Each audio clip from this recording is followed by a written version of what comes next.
Nah, itulah tadi biodata dari saya. Selanjutnya, saya akan menjelaskan tentang pengertian kesetaraan gender. Kesetaraan gender merupakan kesamaan kondisi bagi laki-laki dan perempuan untuk memperoleh kesempatan serta hak-haknya sebagai manusia agar mampu berperan dan berpartisipasi dalam kegiatan politik, hukum, ekonomi, sosial budaya, pendidikan dan pertahanan, dan kemampuan nasional, serta kesamaan dalam menikmati hasil pembangunan tersebut. Kesetaraan gender juga meliputi penghapusan diskriminasi dan ketidakadilan struktural baik terhadap laki-laki maupun perempuan. Selanjutnya, pengertian keadilan gender. Keadilan gender merupakan suatu proses dan perlakuan adil terhadap laki-laki dan perempuan. Terwujudnya kesetaraan dan keadilan gender ditandai dengan tidak adanya diskriminasi baik terhadap laki-laki maupun perempuan. Selanjutnya, pengertian gender. Gender adalah sifat perempuan dan laki-laki seperti norma, peran, dan hubungan antara kelompok pria dan wanita yang dikonstruksi secara sosial. Gender dapat berbeda antara satu kelompok masyarakat dengan masyarakat lainnya, serta dapat berubah seiring berjalannya waktu. Gender adalah suatu yang terbentuk secara sosial dan bukan dari bentuk tubuh laki-laki maupun perempuan. Gender cenderung merujuk pada peran sosial dan budaya dari perempuan dan laki-laki dalam masyarakat tertentu. Sedangkan ekspresi gender adalah cara seseorang mengekspresikan gendernya atau manifestasi dengan cara feminim dan maskulin.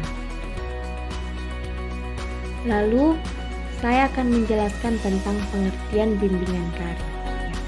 Bimbingan karir merupakan suatu proses bantuan layanan pendekatan terhadap individu agar dapat mengenal dan memahami dirinya, mengenal dunia kerja, merencanakan masa depan yang sesuai dengan bentuk kehidupan yang diharapkannya, mampu menentukan dan mengambil keputusan secara tepat, dan bertanggung jawab atas keputusan yang diambilnya, itu sehingga mampu mewujudkan dirinya secara bermakna. Selanjutnya, saya akan menjelaskan tentang pengertian karir. Karir adalah semua urutan aktivitas atau kegiatan yang berhubungan dengan pekerjaan atau jabatan dan perilaku yang pernah dijalani atau diduduki seseorang sepanjang kehidupannya kerja, yang merupakan sejarah hidupnya dalam bekerja. Selanjutnya itu ada isu kesetaraan gender. Isu kesetaraan gender sebenarnya sudah lama menjadi pembahasan yang serius oleh para pemangku kepentingan. Hal ini dibuktikan dengan adanya instrumen hukum untuk mewujudkan keadilan gender, yaitu Undang-Undang Nomor 7 Tahun 1984 tentang pengesahan Konvens mengenai penghapusan segala bentuk diskriminasi terhadap wanita.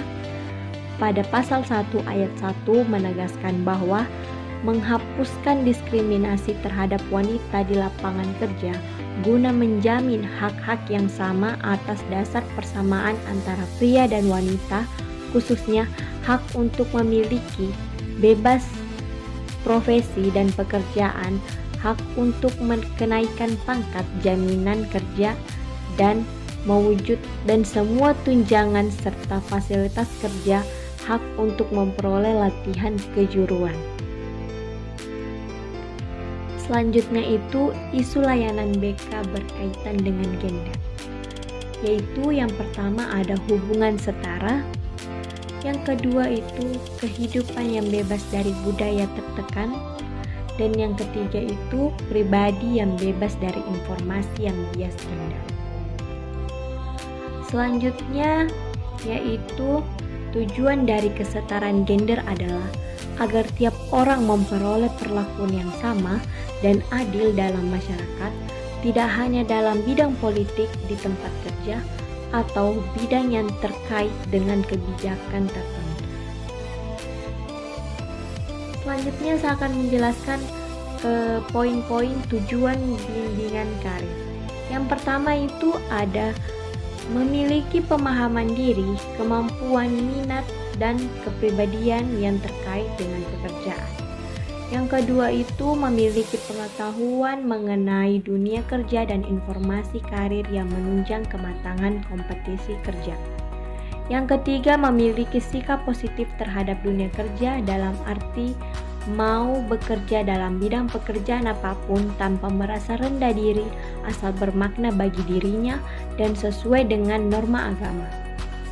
Yang keempat, memahami relevansi kompetisi belajar, kemampuan menguasai pekerjaan dengan persyaratan keahlian atau keterampilan bidang pekerjaan yang menjadi cita-cita karirnya masa depan.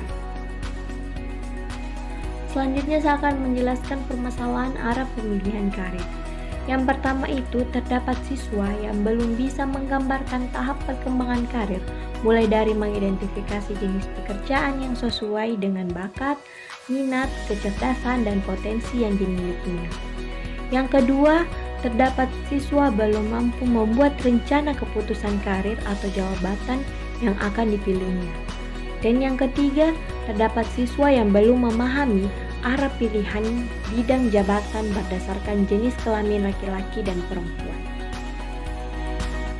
Nah, selanjutnya saya akan menjelaskan bagaimana cara mencapai tujuan dalam keadilan dan kesetaraan gender. Yang pertama itu ada mengakhiri segala bentuk diskriminasi, yang kedua menghapus segala bentuk kekerasan, yang ketiga menghapus semua praktek-praktek yang membahayakan, yang keempat menyadari dan menghargai pelayanan pekerjaan, dan yang kelima memastikan bahwa semua perempuan dapat berpartisipasi penuh dalam kehidupan berpolitik, sosial, dan ekonomi. Nah, selanjutnya saya akan menjelaskan contoh kesetaraan dan keadilan gender dalam layanan bimbingan karir. Yang pertama itu, misalnya di dalam sebuah kantor atau instansi perusahaan, semua pemimpinnya didominasi oleh laki-laki. Nah, misalnya kalau kita mau ada kesetaraan gender, seharusnya perempuan juga bisa memimpin atau bisa jadi ketua dalam pekerjaan tersebut. Karena perempuan juga memiliki jiwa pemimpin, bukan hanya mau dianggap bahwa perempuan itu lemah, mudah baper, dan tak bisa menjadi pemimpin.